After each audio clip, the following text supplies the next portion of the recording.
اسلام آباد انتظامیہ نے پاکستان تحریک انصاف کو کورال چوک سے روات تک ریلی کی اجازت دے دی۔ اسلام آباد ریجن کے صدر علی نواز اعوان کی ڈپٹی کمشنر سے ملاقات کے بعد NOC جاری کیا گیا۔ تحریک انصاف نے ریلی کی اجازت کے لیے اسلام آباد انتظامیہ کو خط لکھا تھا۔ PTI لانگ مارچ کے پیش نظر IG اسلام آباد کی ہائی کورٹ میں جمع کرائی گئی رپورٹ منظر عام پر آ گئی۔ عمران خان کو لاحق خطرات سے متعلق تھریٹ الرٹس رپورٹ کا حصہ۔ رپورٹ کے مطابق PTI 25 مئی کو بھی اپنی گارنٹی کی خلاف ورزی کر چکی۔ علی امین گنڈاپور اور دیگر PTI رہنماؤں کے اشتعال انگیز بیانات بھی رپورٹ کا حصہ۔ PTI کے ایک رہنما نے وزیر داخلہ کو جان سے مارنے کی دھمکی بھی دی۔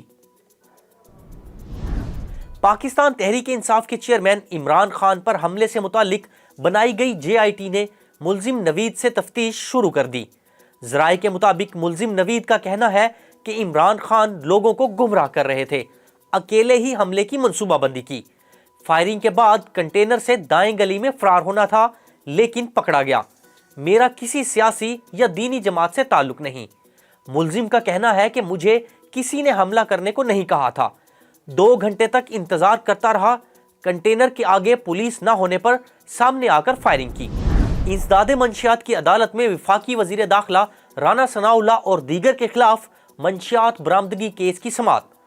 عدالت نے رانا ثناءاللہ کی 1 روز حاضری معافی کی درخواست منظور کر لی۔ سماعت 26 نومبر تک ملتوی۔ جاپانی کار ساز کمپنی ٹویوٹا موٹر کارپوریشن نے بدھ کو اپنے پرائس ماڈلز کا ٹولیٹر پلگ ان ورژن متعارف کروا دیا۔ نئی ہائبرڈ ماڈل رواں موسم سرما میں لانچ ہوں گے اور پلگ ان ہائبرڈ موسم بہار میں مارکیٹ میں آئیں گے۔ ٹویوٹا کے مطابق جاپان کے علاوہ اسے شمالی امریکہ، یورپ اور پھر دیگر ممالک میں لانچ کیا جائے گا۔ 7 دنوں میں پنجاب بھر میں CTD کے آپریشنز کے دوران 7 دہشت گرد گرفتار کیے گئے۔ ترجمان CTD کے مطابق گرفتار دہشت گردوں کا تعلق کالعدم تنظیموں سے ہے۔ گرفتار دہشت گردوں میں زاہد خان، عبداللہ، نعمان اور اکرم شامل۔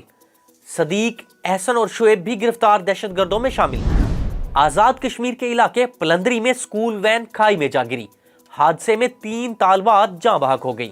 پولیس کے مطابق سکول وین کھائی میں گرنے کا واقعہ تراڑ کھل میں ہلاں کوٹ کے مقام پر پیش آیا۔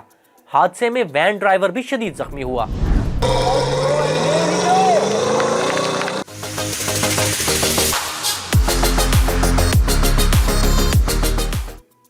7ویں تھل جیپ ریلی کی سٹاک کیٹیگری کا آغاز ہو گیا۔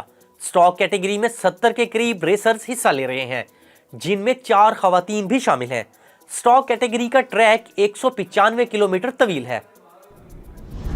جنوبی امریکہ میں مسافر طیارہ ایئرپورٹ کے رن وے پر آگ بجھانے والے ٹرک سے ٹکرا گیا۔ غیر ملکی میڈیا کے مطابق حادثے کے بعد طیارے میں آگ لگ گئی۔ آگ لگنے سے ٹرک میں موجود 2 افراد ہلاک ہو گئے۔ پاکستان اور انگلینڈ کے درمیان راولپنڈی ٹیسٹ میچ کے ٹکٹوں کی آن لائن فروخت کا آغاز ہو گیا۔ راولپنڈی ٹیسٹ کے لیے شائقین کرکٹ کی بڑی تعداد نے ٹکٹس بک کروا لیے۔ ملتان اور کراچی ٹیسٹ میچز کے لیے ٹکٹس کی فروخت آئندہ ہفتے شروع ہوگی۔ سٹیج اداکار طارق ٹیڈی طویل علالت کے بعد لاہور میں انتقال کر گئے۔ طارق ٹیڈی پچھلے 21 روز سے جگر کے عارضے کے باعث ہسپتال میں زیر علاج تھے۔ خون کی کیح آنے کے بعد ڈاکٹرز نے انتقال کی تصدیق کر دی۔